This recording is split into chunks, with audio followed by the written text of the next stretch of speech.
Баршаңызға қайырлы күн достар. Бүгін сіздерге сарымсақтың пайдасы мен зияны туралы ақпаратпен бөлісетін боламын.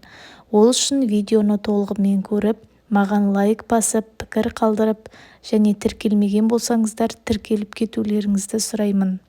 Сарымсақтың адам ағзасына берер пайдасы өте көп.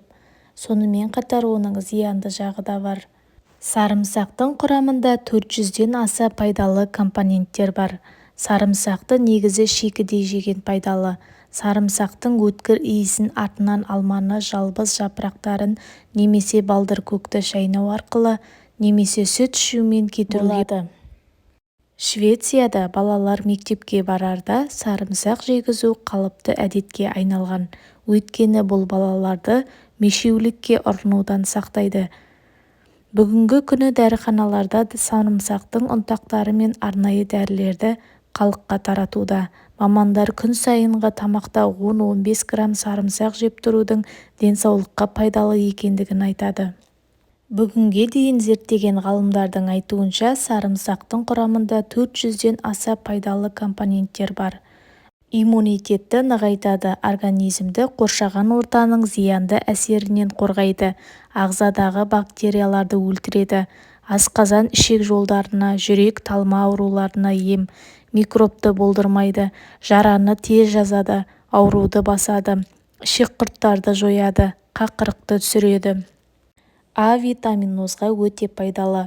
Оның құрамындағы селен антиоксиданттық құрамымен ерекшеленеді. Сарымсақ қанды тазалайды. Ол табиғи антибиотик болып табылады. Ертеде оба ауруына ұшырағандарды емдеуге баратын дәрігерлердің сарымсақ салынған суға батырылған дәкемен жүздерін орап алуы осы себепті деп білінуде. Сарымсақ суық деген ауруларға да таптырмайтын ем. Ол жүйке жүйесі бұзылғанда зәр жолдарын емдеуге, сондай-ақ организмді тазалауға пайдаланады. Қатты суықтап қалған кезде сарымсақты ұсақтап турап, үстіне ыстық су құйып, сосын оның буымен демалу керек. Тіс ауырған кезде сарымсақты қабығынан аршып алып, сонымен тістің қызыл етін сүртеді. Сүйіл шыққан жағдайда ұсақталған сарымсақты азғантай балмен араластырып алып, әлгі жерге қалыңдап жағып таңып тастаған жөн. Радикулит асқынып кеткен кезде сарымсақ пен қара шаңбырды үкіштен өткізіп алып, бір-бірімен жақсылап араластырып белге тартады.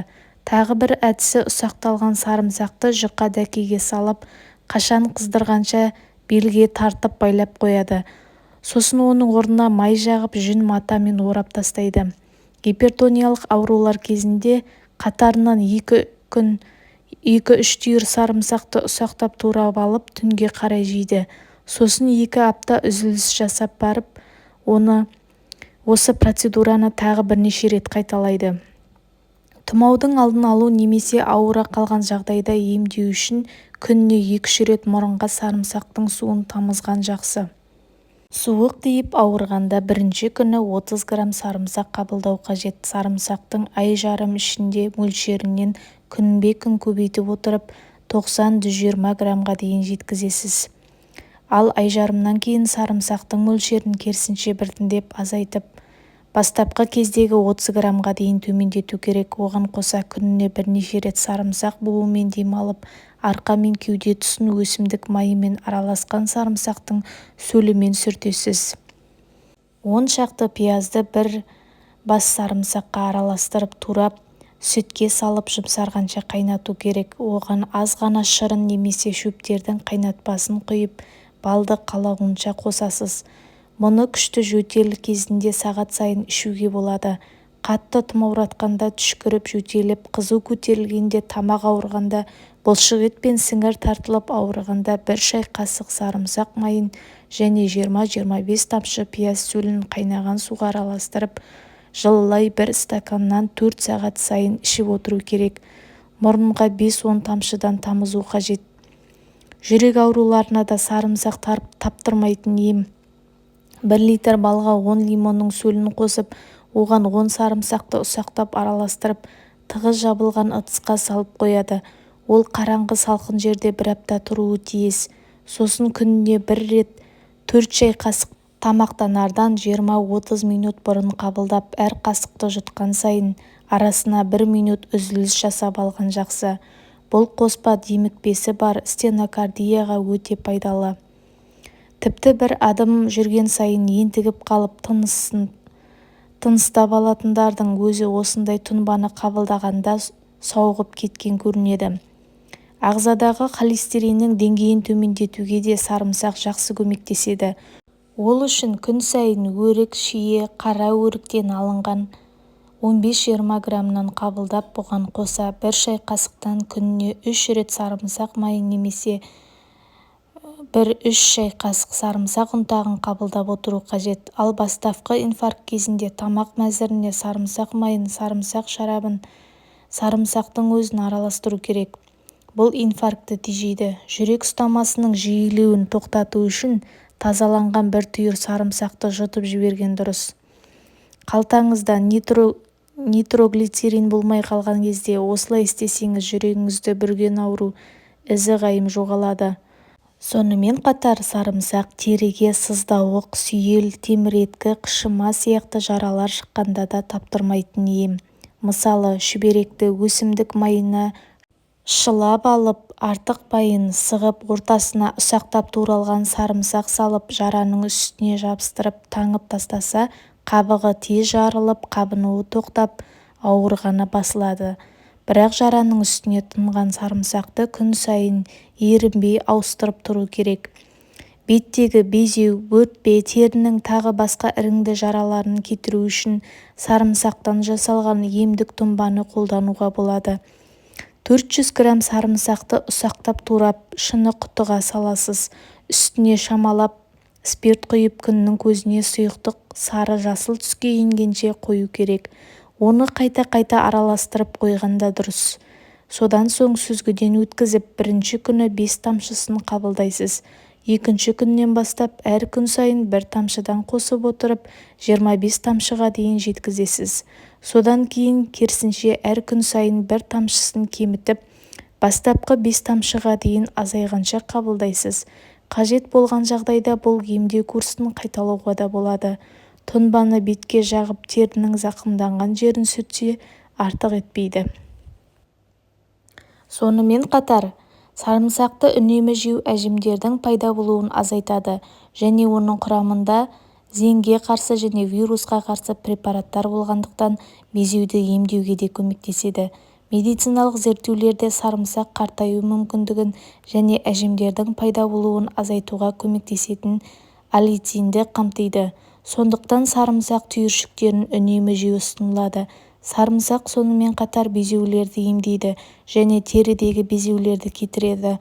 Құрамында безеуді тудыратын бактериялар мен микробтарды жоятын зеңге қарсы заттар бар. Сарымсақты сау және әдемі теріні алу үшін бет маскасы түрінде қолдануға болады. Бірақ оның жанама әсерлеріне назар аудару керек. Әсіресе теріңіз майлы болса, майлы теріге сарымсақты қолдану артық секрецияны арттырады және теріні тітіркендіреді және теріге аллергия тудыруы мүмкін. Сондықтан теріге сарымсақты қолданбас бұрын дәрігермен кеңесу маңызды. Сонымен қатар сарымсақтың зиянды жерлеріне тоқтала кетейік. Сарымсақтың құрамы түрлі элементтерге өте бай. Десе де оны шамадан тыс жеуге болмайды, әйтпесе уланып қалуыңыз мүмкін. Күніне 8 тіс сарымсақты жесе қан кетеді. Сарымсақты аш қарынға жемеген жөн. Асқазаны ауыратындар ауруы асқынған не қозған кезде сарымсақты жемеген дұрыс. Сарымсақты көп жесе ішке көп газ жиналады. Жүрек айнып бас ауырады, дене температурасы көтеріледі. Сарымсақты балғын күйінде жеген жөн. Сонда ғана оның құнары мен пайдасы бойға дариды. Сарымсақты бүйрегі ауыратын адамдарға жеуге болмайды. Сарымсақтың құрамында токсинді элементтер бар. Бүйректің жұмысына кедергі келтіреді. Сол себепті бүйрек сарымсақтың өткірлігінен өз қызметін толық атқармайды. Диарея кезінде сарымсақ жемеген дұрыс. Себебі ішек бойындағы ауруды одан сайын күшейтуі әбден мүмкін. Яғни іш өту кезінде сарымсақты қолданбаған жөн. Ота жасататын жандарға, егер жақын арада ота жасатқалы жүрсеңіз, сарымсаққа жоламаған дұрыс. Негізінде медицинада ота жасататын науқасқа 2 апта сарымсақ жеуге болмайды. Аяғы ауыр және бала емізетін аналарға, бұл топтағы аналарға сарымсақ қаншалықты зиян екені әлі дәлелденбеген. Бірақ дәрігерлер сарымсақты жемеуге кеңес береді. Қан қысымы төмен жандарға сарымсақтың қан қысымын түсіретін қасиеті бар. Егер қан қысымыңыз төмен болса, одан алыс болған дұрыс. Көз аурулары бар науқастарға Қытай дәрігерлері сарымсақты жиі жеу көзге кері әсерін тигізетінін айтады. Сол себепті көзіңіз ауырса, қолмен қоса сарымсақты тыйған дұрыс. Ұйықтар алдында сарымсақ жеудің пайдасы. Ұйықтар алдында сарымсақты жеудің пайдасы көп және әртүрлі. Өйткені сарымсақ қандағы холестерин деңгейін реттеуге және жоғары қан қысымын төмендетуге ықпал етеді. Сонымен қатар адамның иммунитетін күшейтеді. Сонымен қатар ас қорыту проблемаларынан зардап шегетіндерге төсек алдында сарымсақты жеу ұсынылады. Өйткені бұл оның функцияларын жақсартуға көмектеседі. Кейбіреулер сондай-ақ төсекке дейін сарымсақ жеу салмақ жоғалтуға және дененің метаболизмін ынталандыруға көмектесетінін көрсетеді. Сондықтан ұйықтар алдында сарымсақ жеу денсаулыққа пайдалы кеңес болып табылады. Бірақ сіз оны ақылға қонымды мөлшерде және дәрігерлер мен диеталық мамандардың айтуы бойынша жеуіңіз керек. Ұйықтар алдындағы сарымсақ жеудегі сәтті тәжірибе. Бұл мақалада автордың төсек алдында сарымсақ жеу тәжірибесі туралы айтылады.